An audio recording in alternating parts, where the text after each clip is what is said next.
Bonjour à tous, c'est Azure et c'est les news jeux vidéo du samedi 13 mai 2023. On commence avec, une fois de plus, un retard, comme hier un petit peu, concernant la version Switch de Hogwarts Legacy, qui devait sortir, normalement elle devait sortir durant l'été, et donc elle va arriver un petit peu plus tard. Donc il y a encore des problèmes visiblement, et maintenant, au lieu de sortir cet été, elle verra finalement le jour le 14 novembre 2023, donc c'est pas rien comme report.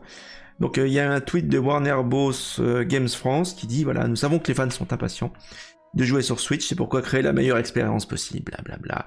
Donc ils nous disent que ça sera disponible le 14 novembre, voilà.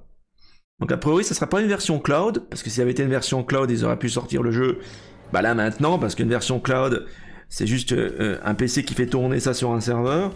Là, visiblement, ça sera du gameplay local sur votre machine, ce qui est pas plus mal d'ailleurs, parce que quand les serveurs cloud seront fermés, ben vos jeux disparaîtront. C'est de la location de jeu, c'est pas de l'achat de jeu pour moi. Donc voilà, première news sur Hogwarts Legacy qui est repoussée. Si vous avez une Switch, ben mauvaise nouvelle. On va revenir sur Redfall. On a un petit peu un post-mortem, un message des créateurs. Qui nous raconte l'histoire un petit peu de leur développement difficile. Alors c'est Arkane Austin, hein, au Texas. Répond aux critiques des joueurs pour expliquer la qualité du jeu. Le studio évoque les difficultés rencontrées pendant le développement. Certes, Redfall ne faisait pas partie des 2-3 jeux les plus attendus de l'année, mais les joueurs espéraient quand même découvrir un très bon FPS. Malheureusement, le titre développé par Arkane Austin rate le coche. La faute notamment à sa technique chaotique, son gameplay peu engageant, son IA défaillante. Ouais, c'est rien de le dire, hein. Vous vous souvenez le stream qu'on a fait de découverte?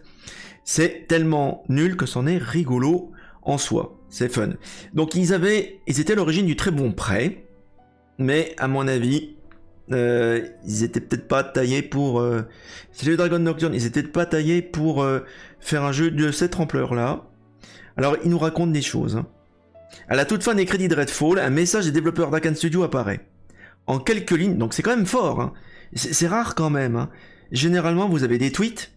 Là, c'est un message de crédit, je pense qu'ils ont dû rajouter ça dans le patch Day One. Donc à la fin du générique du jeu, un message des développeurs apparaît. En quelques lignes, le studio aborde les difficultés de développement du FPS. Lorsque nous sommes lancés dans la création de Redfall, notre objectif était de créer un nouveau jeu ambitieux, tout en s'appuyant sur les valeurs créatives qui ont fait la réputation d'Arkane.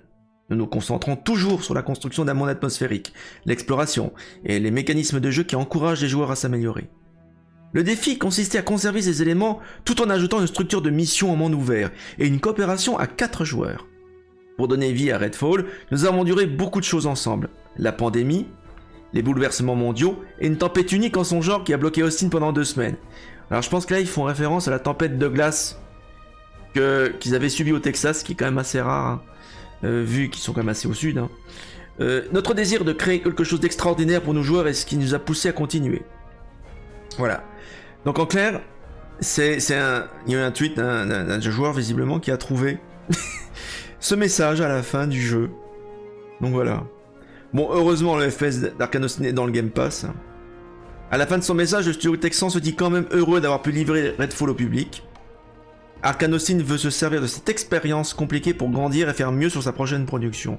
On sent que Arkane Austin était plus un studio sous-traitant d'Arkane Lyon, Arkane France, que un studio à part entière, quoi, pour faire un projet de cette ampleur-là, quoi. Voilà. Je suppose également qu'ils ont eu pas assez de monde pour travailler dessus, pas assez de temps. Donc voilà. Ça c'est pour la news sur Arkane Austin. Alors, Lord of the Fallen, un gros leak pour le concurrent d'Elden Ring. C'est un jeu qui avait déjà été annoncé, qui avait été un petit peu repoussé déjà. Donc c'est un concurrent de Dark Souls. Donc c'est le studio Deck 13 qui a fait Mafia, qui s'occupe de ce Soul-like ambitieux. Donc il y a eu un premier Lords of the Fallen qui était pas top. Il avait été annoncé et il devait sortir en déboire en 2017. Et on a une fuite qui indique que le jeu va sortir le 13 octobre 2023 sur PC, PlayStation 5 et Xbox Series. Donc voilà un leak très intéressant.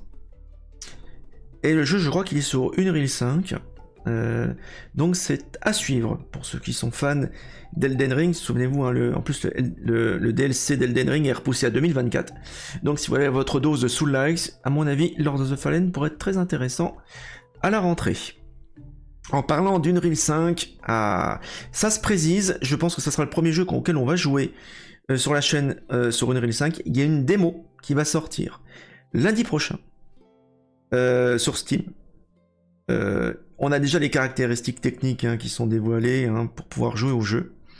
Et une démo va être disponible le 15 mai. Peut-être qu'on y jouera lundi.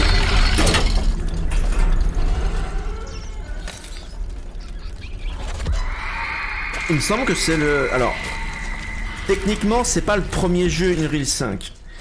Puisque Fortnite est passé sur Unreal 5, mais un jeu spécifiquement développé pour le moteur, voilà, là c'est une des premières, ça sort lundi, peut-être qu'on le testera en fan stream après Temtem, on verra. Je verrai la durée de la démo, on verra ce qu'on fera lundi. On va continuer avec la dernière news du jour, un FPS très intéressant qui va sortir le 30 mai.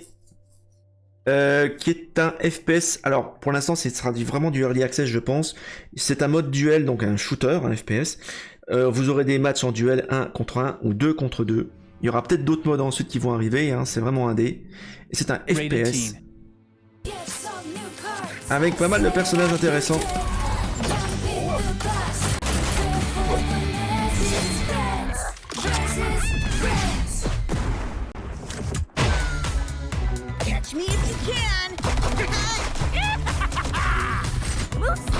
Alors vous avez un système de jeu de cartes qui permet d'avoir des avantages sur vos adversaires.